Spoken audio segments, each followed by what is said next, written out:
Cette chronique est une présentation du cabinet d'avocats Mercier-Giguère. Bienvenue dans Action Magazine, je m'appelle Sylvain Goulet, j'espère que vous passez un agréable moment sur les ondes de Action TV. On débute l'émission avec nul autre que Maître Mercier-Giguère. Bonjour. Bonjour Sylvain. Cette semaine, on parle d'adoption. Effectivement, un des plus beaux sujets qu'on peut parler lorsqu'on va à la course. C'est absolument, on va à la course, c'est pour des mauvaises nouvelles ou des situations dramatiques, mais là, l'adoption, c'est un beau moment. Effectivement, d'ailleurs, il y avait un juge récemment qui était aux nouvelles et qui disait que c'est le plus beau moment de sa carrière, c'était de faire les adoptions. Là. Moi, j'en ai fait plusieurs et c'est très, très agréable. Ça. Il y a différents types d'adoption au Québec? Oui, en fait, il y a deux types. Il y a l'adoption internationale, donc lorsque les personnes vont chercher un enfant à l'étranger, et il y a l'adoption au Québec.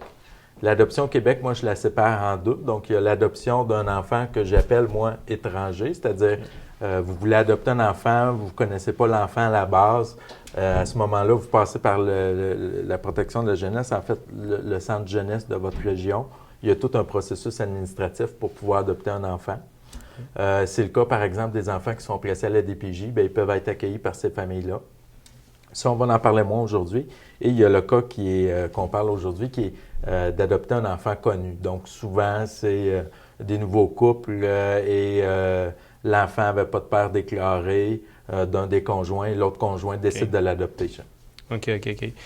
Puis, c'est quoi les règles d'adoption ici au Québec? En fait, il y a quelques règles, c'est assez simple. Premièrement, tout le processus d'adoption, parce qu'on va en parler plus tard, c'est un processus, doit être fait dans l'intérêt de l'enfant. Okay? Généralement, ce n'est pas très difficile à approuver. Là. On fait toujours ça dans l'intérêt de l'enfant. Vous devez être âgé d'au moins 18 ans pour ceux qui vont adopter. Donc ça, non plus, normalement, ce n'est pas très difficile à respecter. On doit normalement avoir 18 ans de plus que l'enfant qu'on veut adopter. Par contre, il y a une exception. Si on est dans le cas où c'est l'enfant d'un de nos conjoints ou d'une de nos conjointes, on n'est pas obligé d'avoir cette différence-là d'âge-là de 18 ans. Okay. Et normalement, s'il y a des parents biologiques de déclarer, eux doivent consentir. Souvent, ce qu'on voit, c'est qu'il n'y a pas de parents déclarés dans le baptistère ou le certificat de naissance, donc il n'y a pas de... Ça simplifie l'adoption, j'imagine. Effectivement. Si l'enfant a en haut de 10 ans, souvent les juges vont demander son consentement. Évidemment, nous, comme avocats, on en rencontre l'enfant avant. Donc, c'est très rare que l'enfant dise non, ou du moins on le sait d'avance. Et d'ailleurs, si jamais l'enfant refusait, entre 10 et 14 ans, ça n'a pas vraiment d'influence. Si par contre, il y a plus de 14 ans et il refuse, là, ça pourrait faire échec à l'adoption. OK. Mais comme je vous dis, normalement, on le sait d'avance.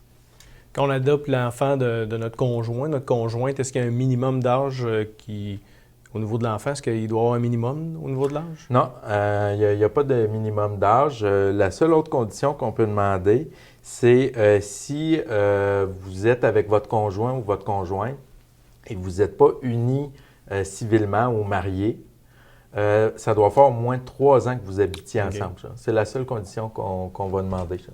Quand on veut le faire, l'adoption, c'est quoi le processus? Bien, en fait, le processus le plus facile, c'est d'aller consulter un avocat. Ce pas des procédures qui sont très compliquées. Par contre, ça reste que c'est des procédures comme toute procédure devant les tribunaux.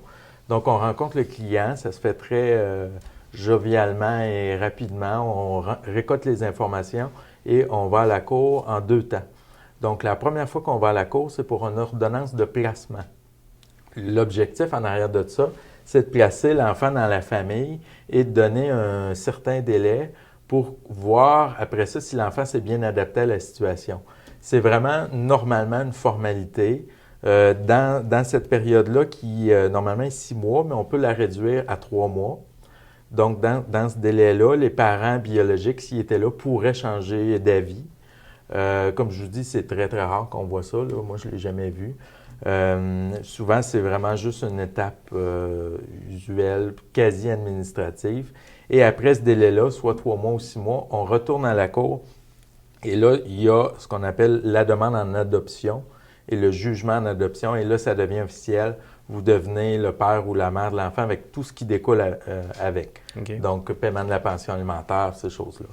Parfait. Au niveau du nom de l'enfant, comme si c'est un homme qui adopte un enfant, dans le fond, habituellement, l'enfant, régulièrement, c'est le nom du père qui est donné à l'enfant. Est-ce que si, au niveau de l'adoption, c'est la même chose, que l'enfant vient avec le nom de... En fait, il y a la règle par rapport à ça, c'est lorsqu'on va placer l'enfant, donc dès la première étape devant les tribunaux, on va demander aux parents quel nom ils veulent donner. Donc, ça pourrait être Mercier, Giguère, Jacques, Poitras, peu importe, là, autant le prénom que le nom.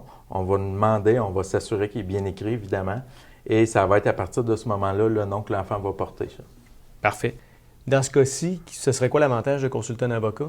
En fait, moi, je vois l'adoption un peu comme un mariage. C'est-à-dire, on n'a pas nécessairement besoin d'avocat, mais c'est toujours mieux de préparer le processus, de savoir comment ça va arriver et que ça soit beaucoup plus agréable la journée de l'événement.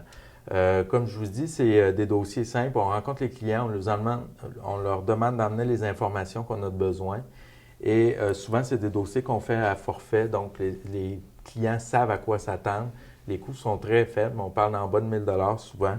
Et c'est admissible à l'aide juridique. Donc, les clients qui sont admissibles à l'aide juridique n'ont pas à débourser pour le processus d'adoption. Et je vous dirais que le but de tout ça, c'est, comme je l'ai dit précédemment, ça reste que c'est des procédures administratives quand même importantes. Et c'est de faire ça dans la sérénité. Souvent, les clients sortent, pleurent, sont joyeux et ils profitent du temps au lieu d'être stressés par rapport aux procédures de cours. Et ceux qui voudraient avoir un supplément d'information, ils s'adressent à quel endroit? À merciergiguère.com ou sinon au 581-996-7060. Merci beaucoup. Cette chronique est une présentation du cabinet d'avocats Mercier Giguère.